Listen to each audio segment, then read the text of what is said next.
弱いもう。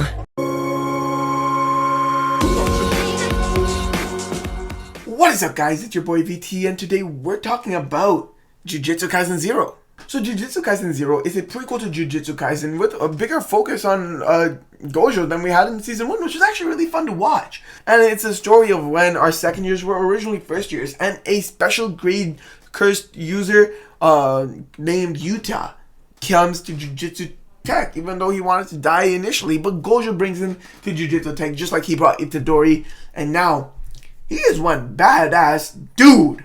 Anyways, this story is basically about Gojo, who is the main villain that we saw in Season 1 of Jujutsu Kaisen, but a little different. And it turns out that he also really hates monkeys, which are people who are not cursed spirit users, believing that the cursed spirit users are the next step in human evolution, and that if they're willing to believe in deities and gods and whatnot, they should also be believing in these cursed sorcerers, and they shouldn't have to hide from the rest of the world, and that their only job isn't only to protect the weak, because it's a world where the strong survive. And that's what Gojo believes. And he also has one badass ability where he's able to absorb and utilize curses, even special grade curses. So, in order to further his plans and objectives, his goal is to capture Yuta's cursed spirit that he controls. So yeah, that's kind of basically what the plot is on a most basic sense.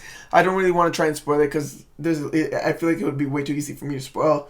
But this movie was actually really interesting and fun to watch. I mean, watching Gojo, we got to see him a lot more in action. And obviously, he's a badass. He's the strongest there is. He goes crazy. We get to see him in action. We get to see him being really cool, interact with Yuta and all the other first years who were second years in Season 1. Watching him interact with all of that was amazing. I mean, everything about Jujutsu Kaisen to begin with is the characters and the animation, especially between the animation surrounding Yuta and Gojo. You can see a clear difference in the amount of effort put in the animation surrounding those two characters compared to the rest of the movie, because it is far superior for those two.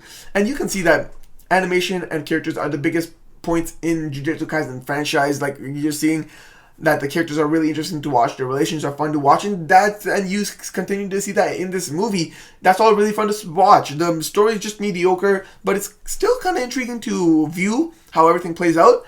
But at the end of the day, it's all just the characters and the animation. I think all the Gojo fangirls out there and fanboys out there will really love this movie because you get to see Gojo in action a lot more. Though I still think they underrepresented him. I can't wait to finally see when Jujutsu Kaisen's anime actually reveals a lot about Gojo, watch it, and we get to see him go a lot more in action. I think that would be really cool. And we saw MAPPA take over the animation, and as we've seen in Attack on Titan, they're going crazy, especially with eye animations. The eye animations here were just boom.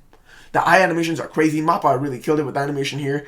On various aspects, the characters are just really interesting, and I don't know what more to say other than that. The story is really intriguing, and it really leads to a lot of questions for us to ask for how we will progress after Season 1, because there's a lot of questions and theories surrounding Gojo, and I've already made a couple theory videos, and they're up on this channel already if you want to check them out. A lot surrounding Gojo, controversies on why he finally suddenly sided with the villains, which is also a really confusing aspect, because Gojo is not one who would side with the curses, because he doesn't like the curses. He doesn't trust them. So something's definitely up there.